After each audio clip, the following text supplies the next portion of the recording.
The following is a presentation of the Belly Up Sports Media Network.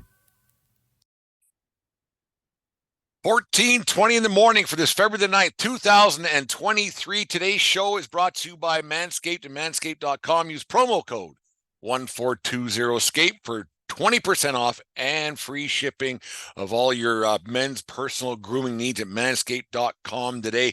Thank you for letting us be a part of your morning, by the way. I'm glad that Mike from Crap Brewed Sports said it the other night. He has before I did it, he has so little interest in this football game that's happening on Sunday afternoon. I'm talking about the Super Bowl, the big game, as they like to call it, for their advertising purposes or whatever their reasoning could be. I read it somewhere before. I didn't care a whole bunch why you couldn't call it the Super Bowl, but whatever, doesn't much matter. Must be another way for the NFL to make a bunch of money. But I'm glad that he said it first, because the big game to me, it don't mean a whole bunch. And it's not just because there's two teams that I don't care about. I think it's what happens for me is the 2 weeks leading up to it. It's all the hype and all the push and all the this and that and the pomp and circumstance that comes with the Super Bowl and the big game that makes a person lose the interest a little bit. I've always been a big advocate of not having that week off between the Super Bowl and the championship games. They have that 2 weeks off. I get it for players to get healthy and the like and try to make it as fair as a matchup can be, but I don't like it a whole bunch.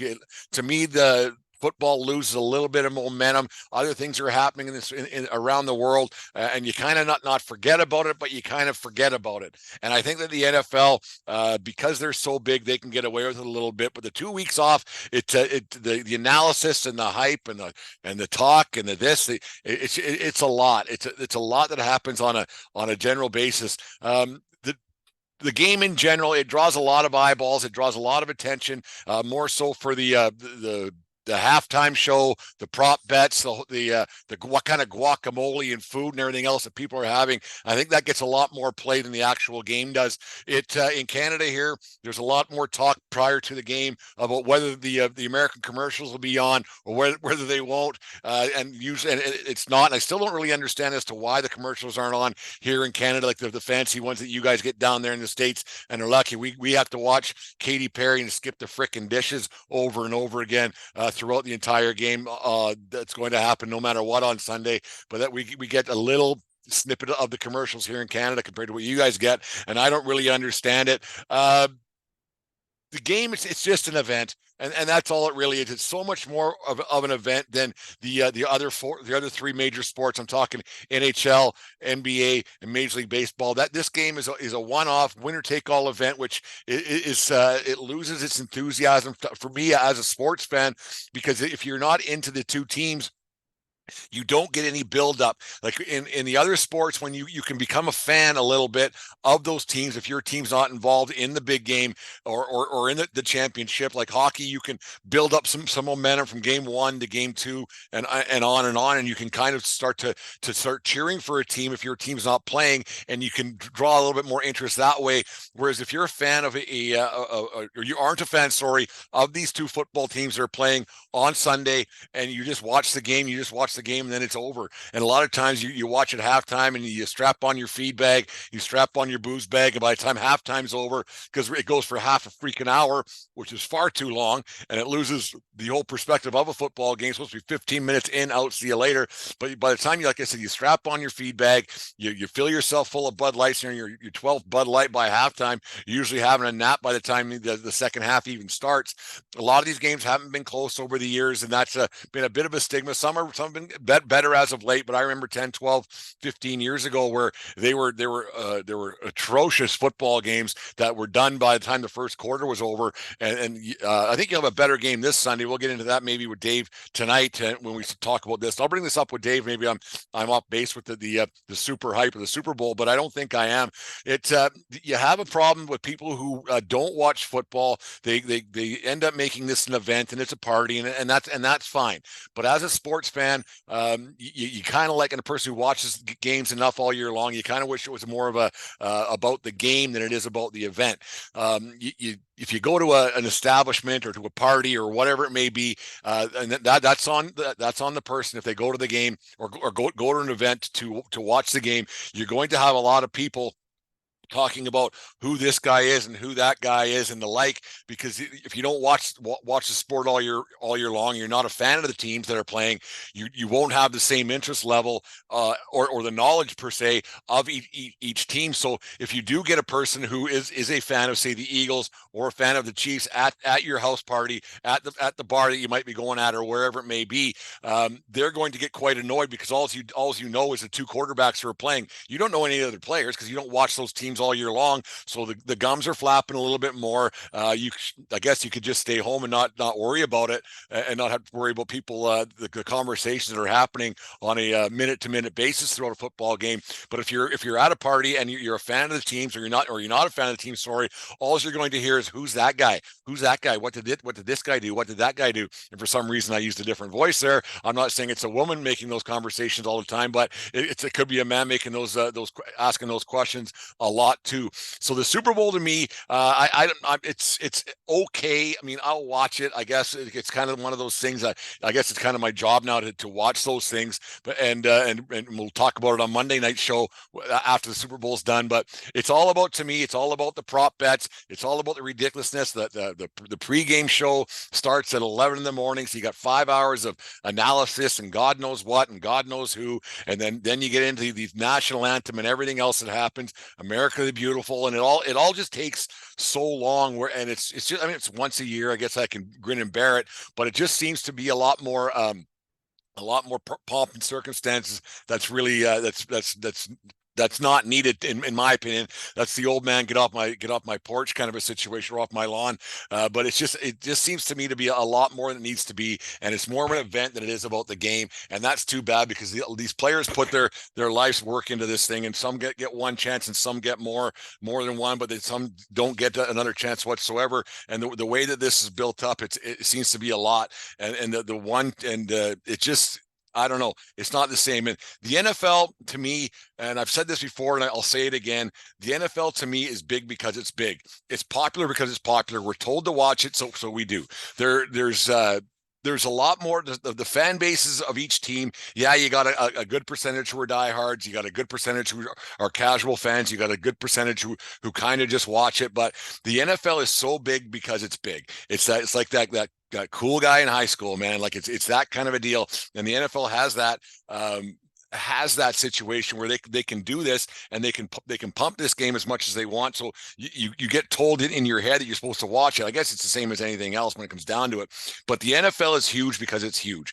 I don't think that it's nearly as game in, game out. It's not as popular as you believe. I think college football has built-in fan bases throughout the land that makes this a big thing. But in general, like in a place here like Lethbridge, Alberta, how many actual Kansas City Chief fans are there? How many guys know players other than Patrick Mahomes? And then the Philadelphia Eagles, same thing. You have people who are fans of the team, but in general, I think you have a lot more hype than there is actual fans and actual people who care about the game. They watch it because they watch it. They want to strap on a feed bag. They want to have a good time. They want to, pound a dozen Bud Lights into their head by halftime, or to start drinking 11 o'clock or whatever it may be, because the game's on it. All the pregame festivities are on. But it's a good time and people enjoy it, and it is fun. But I don't take much stock in it that it's the end all and beat all, and it's the culmination of a football fan's life. It's a culmination of the football season. But I don't think that the fan gets his the actual fan gets his due with this game, because all the hype and things that surround it, and people who don't normally watch the game are now watching the game. They're kind of invading your territory, right? And they're getting in your way of watching it. And like I said, I think that the other sports, because they are best of sevens, you can grow into the series, you can grow into liking or disliking a team. And I think that is so big. I mean, they're like over a long playoff run in the National Hockey League or the NBA or Major League Baseball, where the series are happening. So you get a few more games in, you can draw more like, and you can, if it's your best team, or your favorite team story, you may become more invested in it because of the players that are involved. And you might get a player that was you kind of like, but he gets on a hot streak and gets rolling a little bit, and you start to cheer for that guy a little bit. Whereas football, I know you couldn't do a 7-game series, but it's done so quick, and one game winner take all, and you have a dud of a night and you're done. I don't know how much I like that, because it shouldn't be. It's a culmination. Maybe that's one of the other reasons why I don't like the week off, because, well, that's part of being a professional athlete and being on a professional team. Only the strong survive, right? It's one of those things. Whereas, yeah, so I don't like the 1-game winner take all situation. It's just kind of one of those things I've always thought you don't get enough build up to liking a team as a casual fan. You don't get enough of a build up throughout the week. It's just to watch the actual game. I know there's a lot of build up to the game, but you tune it out. There's just so much going on, and there's a lot of analysis and psychoanalysis, and it just seems to be a lot. And like I said, the NFL's big because it's big, and it's not nearly as popular as people think it is. A lot of people watch it because you're supposed to, and the Super Bowl for sure is one of those events where you care more about the guacamole and your prop bets and how many wings are left and how many Bud Lights are in your cooler still at the end of halftime than you do about the end of the game. That's my thoughts on it. Anyways, I'm allowed to have a rant. Like, it's my show, so I can say whatever I want. On this day, double dose of Satchel Paige. On this day in 1951, baseball legend Satchel Paige signed with the St. Louis Browns at the age of 45 and played for 2 more seasons. Kind of sounds like Max Scherzer and Justin Verlander. And then 20 years later, to the day, that same Satchel Paige was elected into the Baseball Hall of Fame to become the first Negro League player to ever be elected into the Hall of Fame. And happy 67th birthday to Mookie Wilson, born on this day in Bangor, South Carolina. Best known for his 1986 World Series, where he hit the ball that went through Buckner's legs. It's not Buckner's fault that it happened. It's just the way things happen. But born on this day in 67th birthday today. Happy birthday to Mookie Betts. One of the all-time best stories. It wasn't Buckner's fault, but it just kind of turned out that way, that Buckner ended up being the GOAT, not the greatest of all time, but the GOAT for the Red Sox that carried the curse of Bambino on for another 18 years after that was all said and done. Anyways, be sure to sign up for our daily newsletter. It's going to come out from our webpage. Go to our website. I'll put it up in the show notes today. Morning Buzz, we call. It's got little notes and anecdotes and links to the shows and things. Go right to your email every day, so it'll be there for you on a daily basis. A little bit of work, but something we like doing. If you're going to a game this weekend, make sure you go to SeatGeek and use our promo code 1420pod. Thanks to Manscaped for sponsoring the show, as they've been doing for the last 6 to 8 months, whatever it's been, and 1420 Scape for them. But anyways, that's enough for babbling. Me and Dave are hooking up tonight to do our prop bets, of course. We're part of the hype for the Super Bowl. But anyways, as always, it doesn't matter where you are. It's who you're with. We'll talk to you tonight. So it'll be up there on Bodog and Bet US the whole bit for sure. Yeah, so we're gonna go for play sure gonna find it. We'll figure that out on Thursday night. But so what's like, so when I'll put my line is, they're gonna show her 5.5 times during the game. Okay, she'll be before kickoff. But it doesn't count, like, it counts from kickoff to final whistle. That's my parameters. Okay, so one of the teams is going to win, obviously. So they'll show her then, right? So that's one guaranteed. But that's after the final whistle, so that doesn't count. No, it'll be before the final whistle, because most football games are done before. Yeah, true enough. Rarely are football games ever decided on a last-second touchdown or field goal.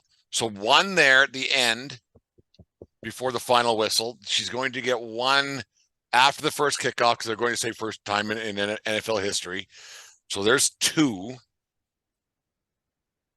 Travis Kelce gets a touchdown. There's 3. The pitcher of the 2 guys is 4, 5.5. Well, yeah. So we're both 5.5.